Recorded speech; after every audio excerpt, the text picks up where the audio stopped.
Hey everyone, this is Cindy. Last time I checked, this is an open door, and we're it is 12 p.m. here on the East Coast on December 12th, and so that was 3/12, which is why I put all that together, 12, 12, 12.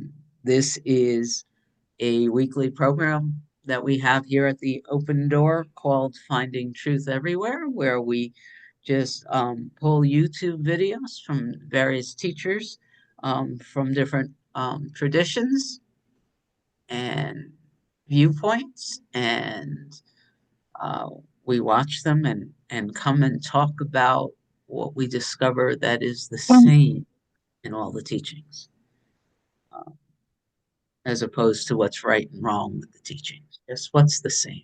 And we have, as a group and individually, through the course of doing this for the last couple of years, discovered teachers that we have individually or as a group decided to spend more time with, and we've discovered teachings that we've learned from and let go, and it's all perfect. The video that we assigned for this week was one of Matt and Joy Kahn, and I do have some notes about things that came up for me as I spent these 45 minutes with them. But first, I have Barbie. Are you ready? I do have a song. It's called "See Me Beautiful," and this specific version is actually not on the Open Door playlist only because you can't share videos that have pictures of children in them in other playlists, and so it's not shareable. But it's "See Me Beautiful." And I'm going to play it now, and it comes up just from this idea that um, our specific expression and what's going on in the world on a day-to-day basis is not designed to be perfect. The part of us that thinks that the life or a human being or an experience has to look a certain way in order to be beautiful is well, it's holding us apart from sinking into the present moment and discovering the divine beauty in everything. And this song is a perfect demonstration of that. All right, Barbie, you have one job. Yeah, remembered. Mm. Um, I don't actually have a lot of notes from this 45 minutes, but I have a couple of key points. Interrupt me at any time. One of I think I mentioned it yesterday too. The 45 minutes was worth this one. I really looked at it too. I don't know if it was the most skilled way of telling this story or this giving this visual, except that it dropped. This idea that you create cookie dough and you put it on a cookie sheet, right? And the cookie dough goes into the oven. And if the cookie dough at that point had a consciousness and thought it was an individual and wanted to be the best cookie dough it could possibly be, it would be suffering. Right. Oh my God, it's getting so hot. I'm falling apart. I can't believe I was flexible and now I can't move. And help me, help me, help me be, help me stay. And there's a lot of suffering, right? But then what they said was, and then the cookie dough doesn't just become harder cookie dough. The cookie dough becomes a cookie. Fabulous, tasty, wonderful cookie. And the cookie dough has no memory or side effect or trauma that was inherent in the cookie dough. That was the part. It's like when you're reborn again, the Christians go through this space of being reborn again. Everything that you were drops away, and you're no longer carrying around the suffering of what once was. And I've really been I've been sitting with that. And one of the things it's done, if you want to really take a look at it, is I've had a lot of trauma stories in my life. I don't share a lot of them, but there's abuse in my life, there's crazy trauma, there's intense illness, there's all sorts of things that happen and happened in the Cindy story.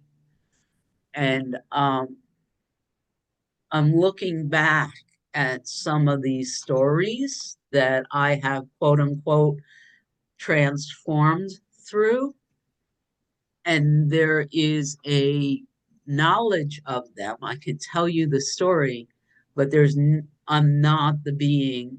I can't go back and say when this happened to me per se. I'm not the being that happened to when I was 20 and when I was 25. I'm something else. And that is an extraordinarily useful idea sitting here that we don't, like, we transform through. We don't have to carry our baggage with us. The baggage drops and we become new. So it was a neat picture, that the cookie holds none of the trauma of the cookie dough.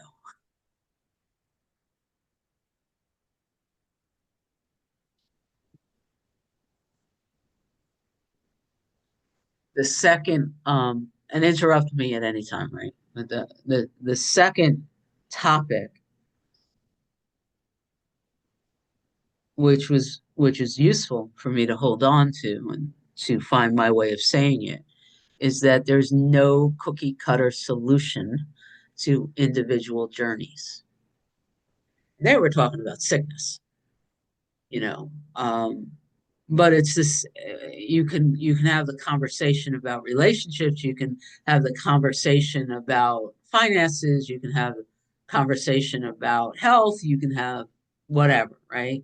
This idea that this bad thing is going on here, it must mean that I was traumatized when I was 10, not necessarily, or that I am healing karma from 10 lifetimes ago, not necessarily, or that this is a transformation, like the picture, which I just isn't useful here. I gave birth a couple times. I wasn't getting how they were equating that. But this idea that the pain of this present moment is a rebirth, maybe, but not necessarily. um, it was very useful to sink back into this understanding that this experience appears to be happening. And as long as I believe it has a worldly cause, there's an opportunity for me to get really quiet and allow for something more true to arise through it. And maybe it's the healing of a sanskara or karma. Maybe it's a belief in the world that is coming up to be healed. Maybe it's trauma from when I was, that is in this experience from when I was 5. Maybe it's just a healing crisis or part of the shifting space, and what I'm not is breaking down. But if I get quiet, really quiet, and just be, whatever is known as reveal itself to us. And I appreciate the pointing, and I went through it for the longest time, looking outwards at a practice or a process or a worldly thing to explain the stories, to explain and fix whatever it is that Cindy was going through at the time. And the pointing that the world is designed to be convoluted and complicated, and until we get really quiet and connect with something outside of our current view of the world, we don't know why it's happening. It's been very, very, very useful to let go of thinking I know why the Emma stolen car loop story is still happening, for instance. It's not always trauma. It's not always because I'm doing it wrong and I have to shift directions. It's not always the new breaking through. There's no worldly size that fits all. So that's the second major point that I wanted to offer into this group. Everybody's being really quiet. It means I'm either being really, really boring or um there's Mel. Well, should I take a dive here? I guess while I was listening to it, I guess they're working within the dream. They're assuming who's the me that needs all this work done to it. I started right at the very beginning, and they talk about, evolution. Well, consciousness doesn't evolve. It's changeless.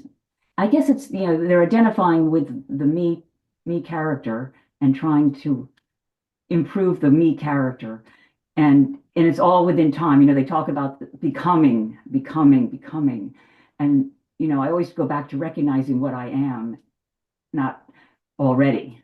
I always try to take it back to that, and so that's kind of what I picked. They talk about this next version of yourself. Well, there is no next version. There's only one self, one presence.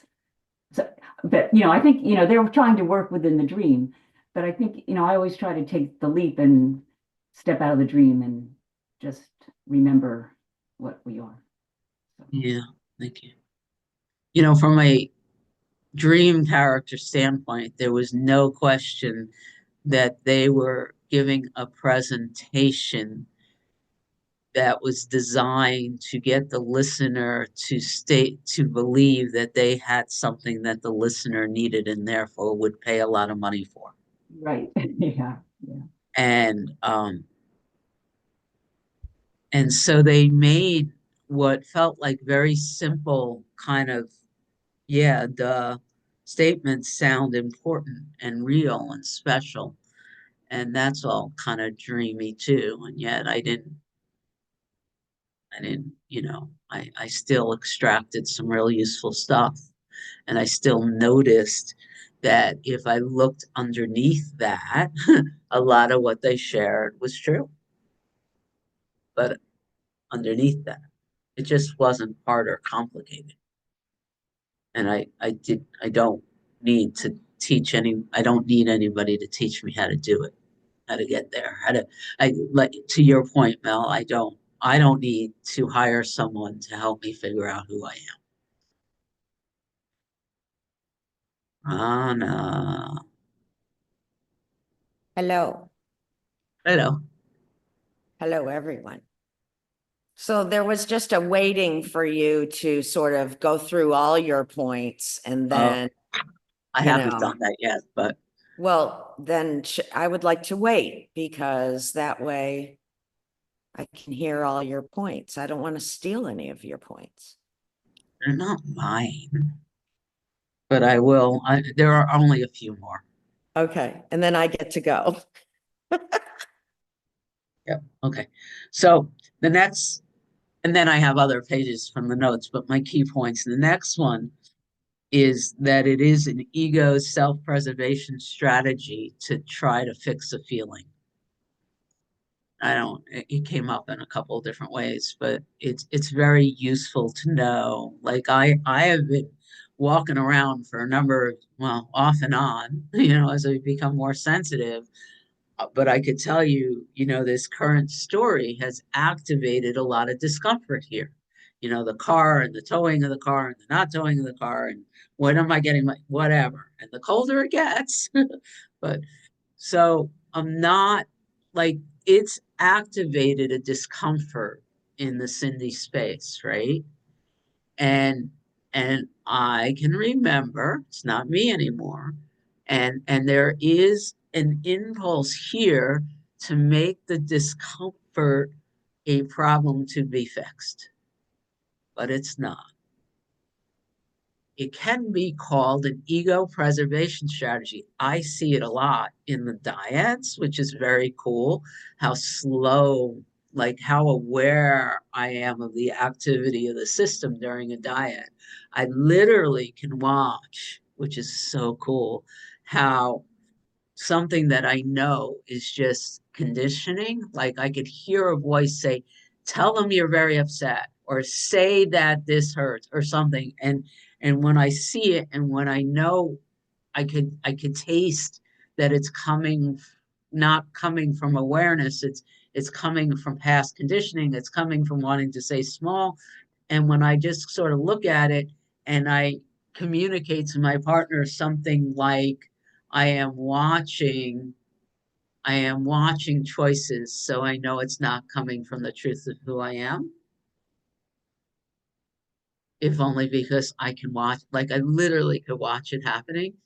The next thing that happens often here is that this system goes from giving me safe choices so that the ego stays alive to intense physical sensation.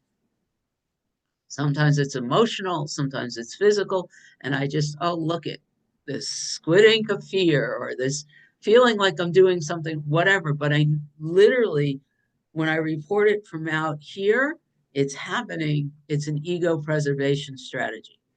And it's not to be fixed. It's just to be held and fully experienced. It's not a problem.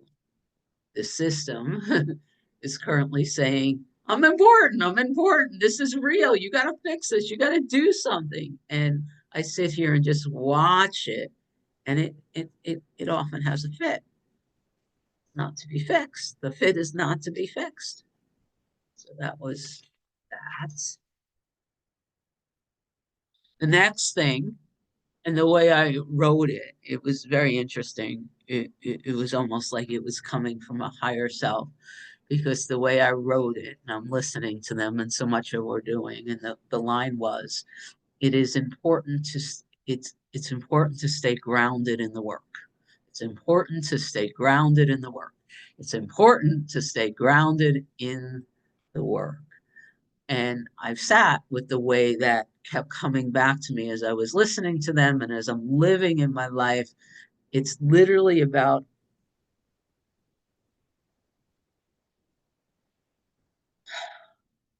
it's time for Cindy anyway to stop separating the meditation cushion from stolen vehicles, right? It's important to stay grounded in the work, means that when I'm talking to my daughter, or when I'm feeling my frustration with my mother, or when I'm dealing with a circumstance that is super uncomfortable, so much of this work is about staying fully grounded in the discomfort and the awareness of the discomfort. It's it's the importance of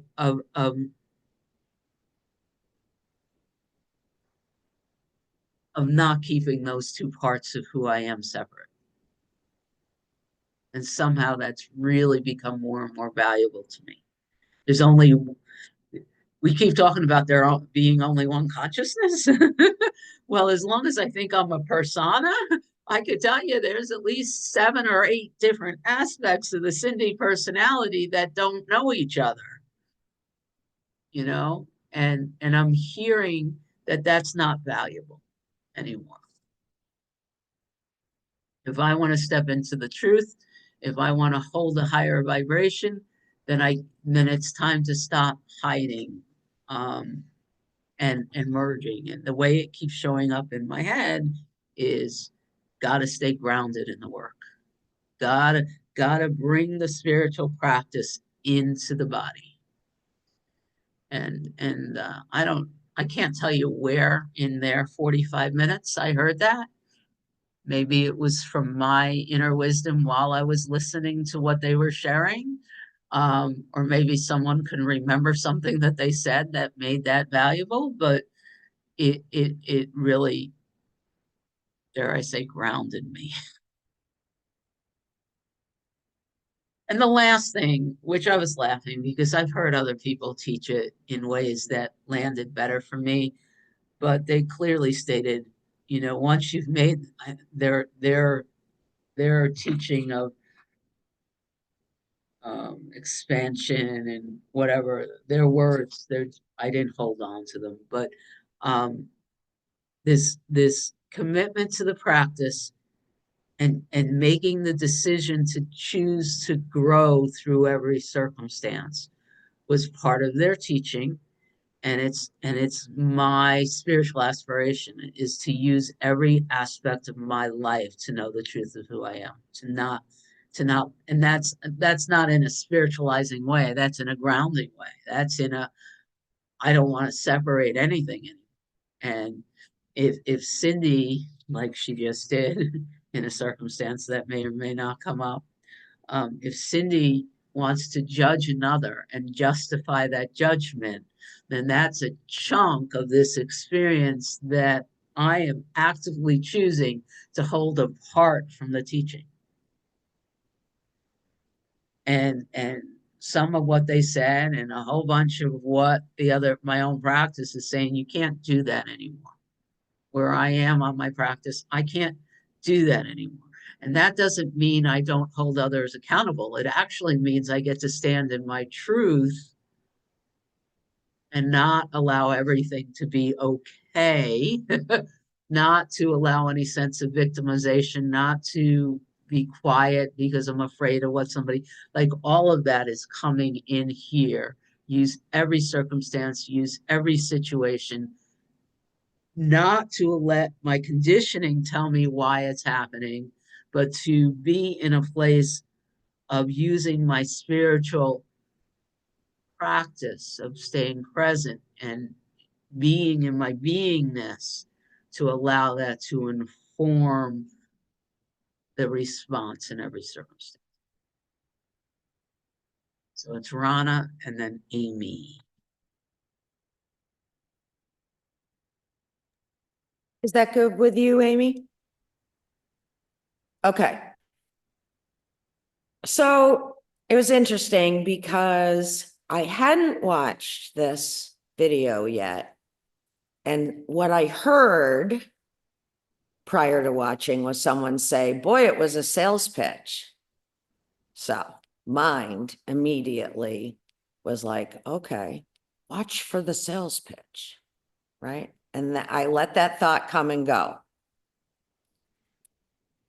And so what happened was I listened to 38 minutes of it yesterday, and I never went back.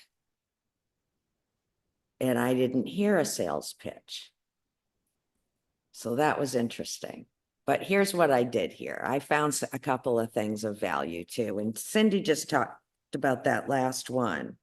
They used courage as their example, to identify something that you would like to expand or change and become aware of it and do it, take action every opportunity that you get. And it really reminded me of spiritual aspiration, to keep this wonderful sense of purpose in my forefront about, what I'm focusing on right now. It's see everything and everyone is the same, So as they were speaking, what came to me was, wow, you could just choose love, which is not something this personality, character, identity would choose, but perhaps is now, right? The story around this identity is that she thinks those things are squishy, right? Even though I love love, but there's just a little bit of resistance there. Choose love. Now, I don't think that when you guys talk about it at all. And I believe that's what's cracked all of this open, is to be exposed to more love in this way. And, so I was like, yeah, choose love. So I've been doing that all morning as I was running my errands. And I got so many smiles from people. It was really, really nice. And so the morning has been filled with that. And when I had a moment of disturbance, when I looked at the clock and I was, helping Kylie with something, and I was like, I gotta be on this thing in 10 minutes. There was a real pause there, and I heard choose love, right? Love doesn't have to be anywhere. It's what I felt, So that was, it was helpful, for this one. My intention when I started the video was to listen for the message, and to hear what I was supposed to hear. So that was cool. They used a couple of words like alchemy and transmutation, which I've never used those words myself. Of course, I've read them and I'm feeling like looking them up. But again, they're more words. It just seemed to be their style of presentation. And so but I wrote those down. I was like, what does that mean? I'm curious. So it invoked a little curiosity. So that's a neat thing. I appreciated Cindy pointing out the ego preservation strategy when we think we have to fix a feeling. As if, I've done something wrong. There's that, you're wrong for having a feeling, and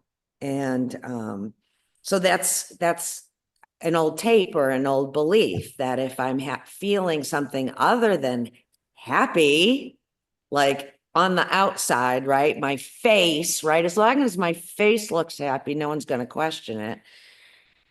If I'm not happy, then I've done something wrong, and the new tape, it's a signal now. It's a signal to pause and rest with any feeling that comes up, because life is this opportunity. Every, twitch and constriction or biting my tongue or any of those things, is an opportunity to rest, and I've learned I don't have to rest for 30 minutes. It's an awareness, it's a noticing, it's a acknowledging, yeah, there's a feeling and a sensation here, and I'm letting it be here. Instead of attaching a story, this is why this is happening, dragging that little red wagon saying, this thing that happened to me when I was 13, which, it's funny, once I faced that one thing and looked really deeply at it with these teachings and had some help from some good friends, that thing is no more. I'm not identified by something that happened to me at 13. I'm so grateful for that. It wasn't that I was verbally carrying that story and telling people all the time. It was the energy that was stored within that story that got released. That's samskara, that kind of thing. But I'm so grateful. And I'm willing, if something else should come up that I don't know about. So the last thing I want to share. So here was one little thing that came up in the beginning of Cindy's share. You were talking about how Christians refer to being born again. And the mind went right to this feeling where I had gone to a Catholic thing and supposedly turned my life over to Jesus and went back to that pew, and I didn't feel any different. And I didn't really have any guidance about how I was to feel or wasn't to feel, or that trust that people seem to get with doing things like that. And they're like, now I've got, God's courage behind me and I can't fail. And that just wasn't my story. My story was one of rejection and then moving into little less self-reliance till I got to the point where I just couldn't fix anything anymore. And I'm grateful for that too, but But thank you for the opportunity to just put words to that little thing. I mean, I was 12 years old, you know. But it's interesting how those things ping and then they hide in a little cobweb. And so I'm open to looking at the cobwebs now. Thanks. All yours, Amy. I love watching Rana talk because she's so full of life, and you know, it's just so it's almost theatrical, but I don't want to say that in a negative way at all. It's like she just wears it, you know. It's so true. I love it. You know, I could just watch your face change, and oh, it's just amazing. So thank you for that. I'll be quick here. I felt like Matt and Joy were nice people, and I've watched Matt before and read him before, and I feel like his message has always just been just love, you know. He's such a Gomby person in some ways, but um he's just a nice guy, you know, and I really like that about him. I think it's a paradox, Cindy, the way, you know, you said I'm not the same person that I was 20 years ago. And that's so true. And yet at the same time, I am the same person I was 20 years ago. I'm the same awareness that I was. You know, that is unchanging. I'm a different expression, but the consciousness is the same. And so I really agree with you that they were speaking to you know, just like a course, they were speaking to the personality, I think, and the whole words transmutation and alchemy. That's very dualistic, and you know, it's the progressive path. I really did like, though, that Joy said you don't have to heal the body to recognize that you're healed. Sometimes illness is actually part of the, you know, the transmutation process. Your body's rising in frequency, and your immune system just can't handle that. I did appreciate her saying that. I thought that was a very forgiving thing to say. The part about the cookie dough reminded me of Bernardo Kastrup and the flower blossom, the apple blossom. I don't know if anyone's heard him speak about that. He talks about the apple tree and the apple blossom being just, you know, it's spring and the blossom is in love with itself because it smells so good and it's pure and white and it just comes out and it's just, you know, going like that. And it's really happy with itself. But then the time comes and it has to fall. It has to change. And it's like, I don't want to change. It doesn't realize that it's just one blossom on a whole tree, like, and there are thousands of other blossoms, and that it will become an apple. It just wants to stay an apple blossom. And he talks about that as, you know, the egoic personality. And I like that at least as well as the cookie dough one. So, and I also appreciated the ego preservation strategy to try to fix the feeling.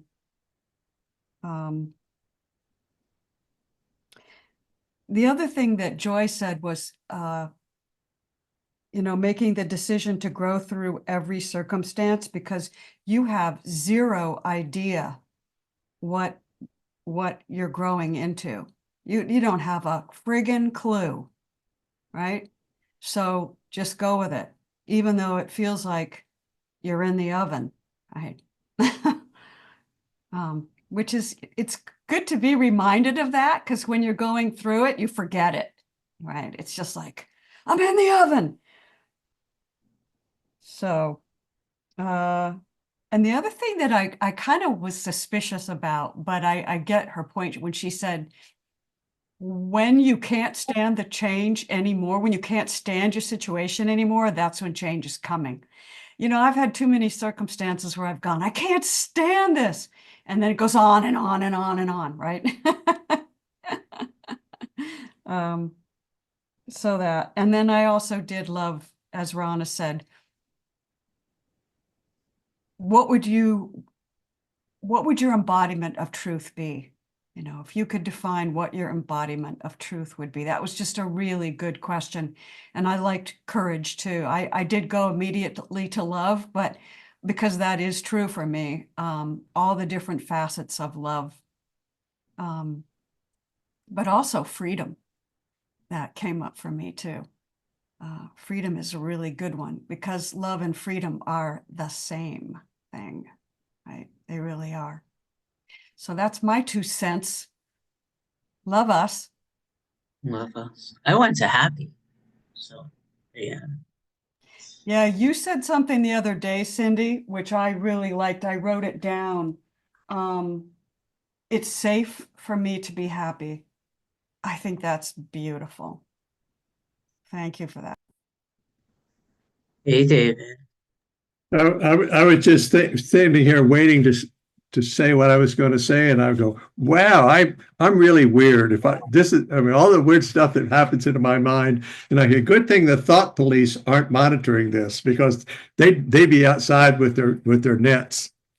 So anyway, the first thing that came to me is like, you know, we made this world, and we're stuck with it if we just believe this is all there is. I mean. And I don't want to believe that's all there is, but sometimes I do. And it's I mean, so there's something here that keeps me at least believe. I guess it's because I can see stuff. But then my weird analogy about this is, if I was the guy that made the Yugo, remember Yugo cars, those horrible wrecky things. If I made the Yugo and I was stuck in this Yugo, and if the only way I could get around is driving this Yugo, that's what I feel like when I'm stuck in the world, and I get, oh God, this is a horrible vehicle, but I made it, so I'm stuck with it. So, but and I just, it's hard for me to sometimes, if I get bummed out and I'm down and depressed, and I like I say, still feel like I'm driving the Yugo, but I don't have to. I can just stop it and get out of the damn thing and sit a spell and just relax. I don't have to stay.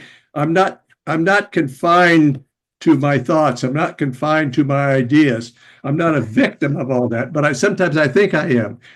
But like the course says, I can change my mind. I mean, but I have to understand when I'm in this bad place, I don't have to be there. It's almost like I choose to be there because I believe that during that period of time, that is all there is. And so, but I don't have to, and I have to figure out how I can say, all right, David, stop thinking that way. It's not true just because you think it's true. And just get, like I say, get out of the damn car. And so, and so, I'm working on that. And I know that, like I say, my analogies are really kind of weird, but hey, I am who I am. So that's all I have to say. Thank you, David. I am who I am who I am. Hey, Sandra.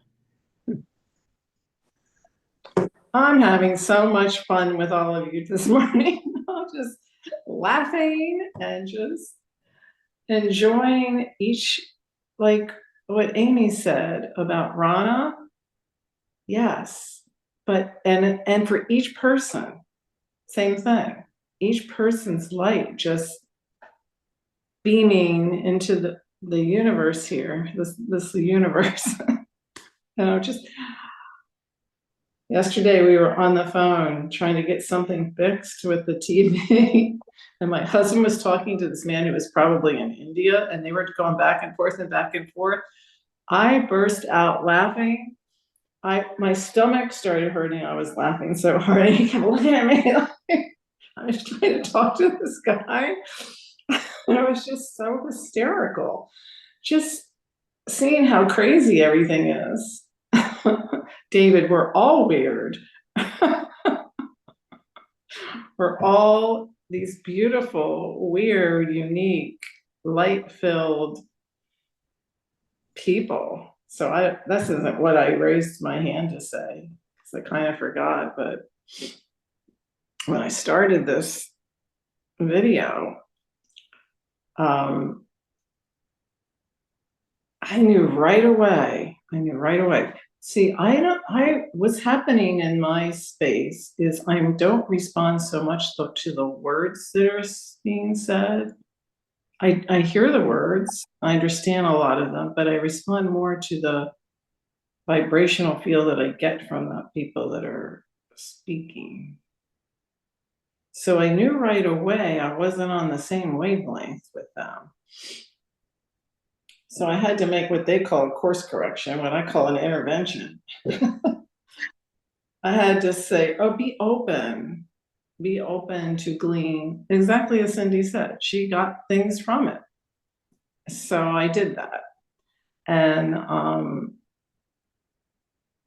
so there were a couple of things that I liked. I think the thing I liked the most, write it down, we didn't come here to be perfect. We came here to live. You know, just to live, that's simply to experience all of it. And then as Cindy was talking, since I've been hanging out with you, Cindy, music is popping into my head. And the song that came into my head was the Byrds, Turn, Turn, Turn. There's a season for everything, a time to be this, a time to be the opposite, a time for this, a time for, you know, and that's living, right? That's what we're doing. We're just living. I also liked that he pointed out, and he did seem like a nice man, whoever said that. Seemed like a nice man. I liked that he says, after he did the thing about pick the adjective, how will I show up? How will I be? How will this unfold for me? Each flashcard, he called them flashcards, each little thing, each person, each event, how will I be? And then I loved that he said, right now, don't put it off. So if I am who I say I am and believe I am, pure consciousness, right now, in this moment, that's what I'll be. I'll be aware. I'll see the humor in a ridiculous situation that people are all upset about and trying to fix. I mean, I'll just see the call for love when somebody's angry. You know, just be that right now in every instant. That's what this living thing is. And another thing that I've been noticing is more the word. She kept using, I liked the word alchemy. I like the mix, you know, the mix and that changes into something else.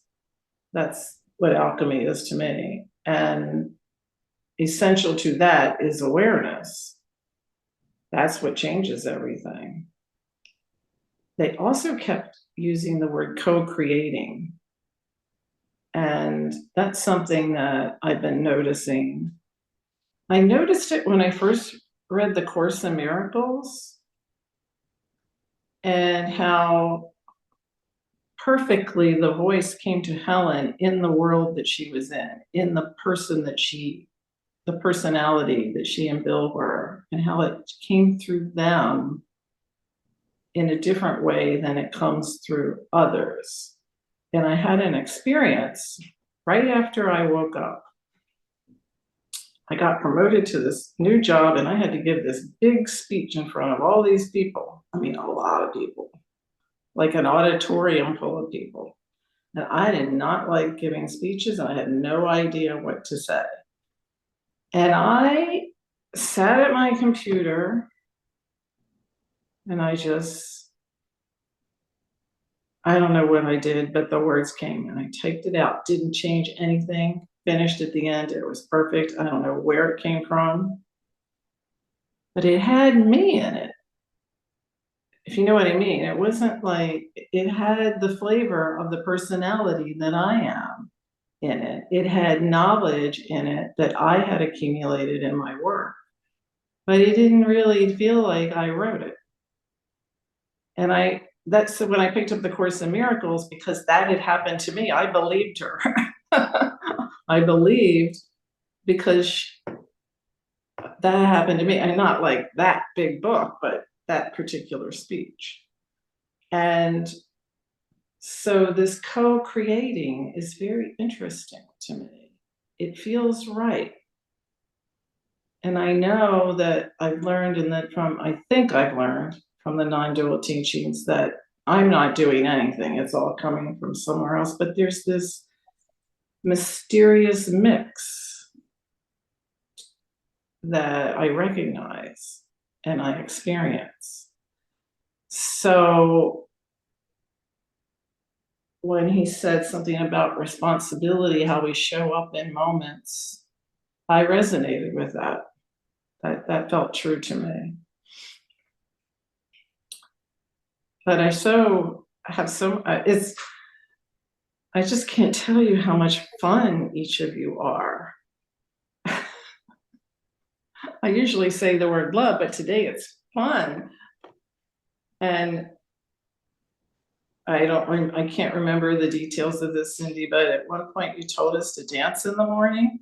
So the other day, I wasn't even planning on dancing, but I had music on, and all of a sudden I was dancing. And then I went over and grabbed my husband, and we were dancing. What a great way to start the day. Thank you for that, Cindy. So do you want to, I remember what that was. I can't remember where it came from, but it was a teaching that said um to do something different. Yeah. So when you catch yourself about to respond like you normally do with anger or sadness or contraction or whatever, the teaching was, oh, Pima. Pima's the one that said to dance. She Okay. said, she said, when you're creating a new habit and a new system, instead of yelling at your spouse, do something different. Dance. It was Pima. That's why it was so valuable. The best part of that is it's not like I had planned on my calendar dance in the morning. It didn't happen that way. It's not like I got up saying I'm going to dance this morning. It just spontaneously happened because I guess the seed had been planted and watered. And then the next thing you know, I'm dancing, I'm laughing, I'm having lots of fun. Sometimes for me, it's not dancing. Sometimes it's 20 minutes watching really cute dog Instagram reels. Thanks for listening to all of that. Thank you. Hey, Barbie. Hey, thanks for all the shares. It is so good to laugh once in a while. But I could have choose courage because sometimes I know I don't have it, but I do it anyways. But I had to take, so I chose love. The only reason why I did was a couple months ago, I can't even remember. That's what I asked God for because growing up, I didn't feel loved by my parents as a little child or whatever. Not getting that story, growing up, blah, blah, blah, the traumas there. But since I chose love, like I said, these past 2 weeks have been really great. And I listened to James Diamond, or however you do it, the world of dance on his lessons. And when I hear some of those music, my body just sways and I'm going. And for the last 3 or 4 days, I'm writing poetry that I don't know where it's coming from. I read it back, and if you would ask me, I have no idea, but I know I wrote these But a week ago or a month ago, I couldn't say I wrote these poems because I don't know where they're coming from, but I'm having fun with it. And then all of a sudden, I'm writing because I write and I go back and I write and I go back, and it goes back to the same place. And it's like, I don't want to live, I don't want to leave this place. It's too exciting. It's too good. And then the music pops up. The other day, music popped in my head while I'm in my meditation. I'm in heaven, I'm get carried away. And it's like, oh my God, these songs just pop up where I don't know, I don't remember songs, I don't do anything, but these songs pop up and it's like, I'm having the greatest fun. I'm laughing and you guys are making me laugh even more. And I thank you for everything that I've learned from everybody here. Thank you. Just looking to see if there's anything here.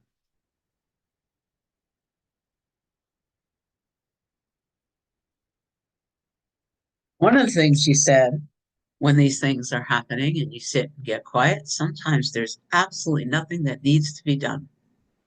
You know how uncomfortable that is? Sometimes everything is exactly the way it's supposed to be.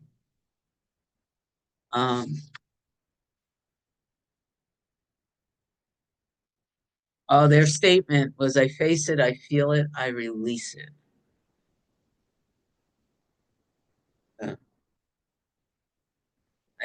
I wasn't not attached to it.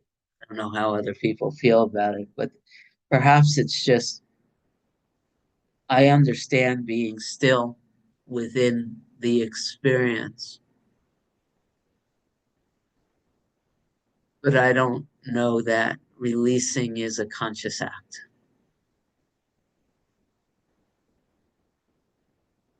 I can't choose to when something is going to be let go of or how it's going to be let go of. My sense is I can choose to not feed something when it is growing inside of me um, by dancing instead of doing something in the world. Um, I can choose that, but you know, I can't choose what's happening in my inner response, right? Like I can't, if someone were to come to me right now and say, Cindy, don't you know God loves you? You know, why are you still being affected by XYZ? Um, I because there's still more here that is being experienced and being expressed. And I'm standing still for it, but the timing of it feels can't just release it. Let me just leave it like that. I could be present with it. I could see it. I could appreciate it. I could bring it into these rooms. We could hold it. We could stop justifying it. We could remember that there is no cause and form, but I, from the sense of a separate self, am not the one that decides when I awaken to a different experience. That so, Amy. Something you said early on has kind of resonated with me, and in terms of what it was they were selling, which I'm sure is good for many people. But there would have been a time in my life when I would have felt like you described, Cindy, where like I have to do that because I really want to get it. I really want to understand it. They have something I need. And I credit Rupert Spira and A Course in Miracles with this. It's like A Course in Miracles was the only teaching I needed. When I found it, it was it. I realized that this is where it's at for me.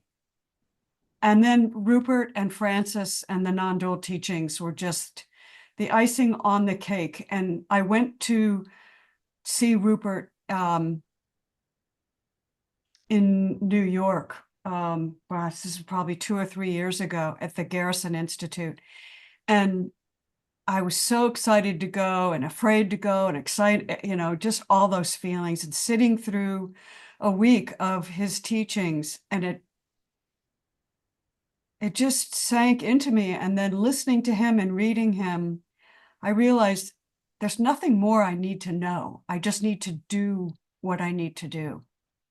As you said, at some point, it's like, okay, I'm all done. I just need to do this and be present with it and do the self-inquiry and stay present in every moment that I can. Yeah. And that's what I love about all this, because we keep each other on the track and truthful. This is what I need right here. It's what I need. So Where else should we be? No we're, place else to be. Hey, David. Uh, somehow I froze when I was listening to that, what Amy had to say, but I'm sure it was wonderful. Now I lost what I want to say. But my wife had a lot of trouble speaking in public, and so she always relied on, and in the course it says, "I'm here to represent the one who sent me." And I don't have to, I'm paraphrasing now because it just fell off my phone. I don't have to worry about what to say because he who sent me would tell me what to say. And it's almost, and I was thinking when Sandra was saying about that, and because now my wife is like, she can just get up there and, everybody loves her anyway, but now, and but now they give, she can give them more of a reason to love her because she's so good at speaking that, and she was so afraid of it. And the other, and back, my AA days and my early AA days, I'm still early, but when the first time I had to host a meeting, I was scared to death.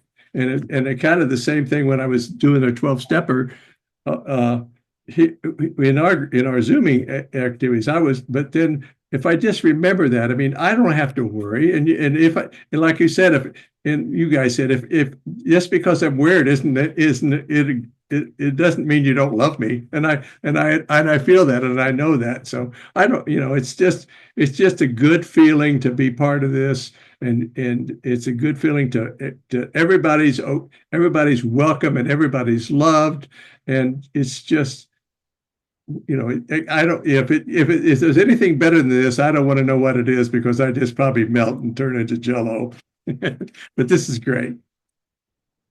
That's it. So I am here only to be truly helpful. I am here to represent him who sent me. I do not have to worry about what to say or what to do because he who sent me will direct me. I am content to be wherever he wishes, knowing that he goes there with me. I will be healed as I let him teach me to heal. All right.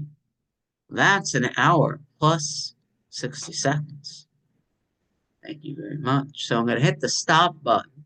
And anyone who wants to hang out for a few minutes, I do have the birds queued up. I don't know. If anybody wants to listen, let me stop the recording.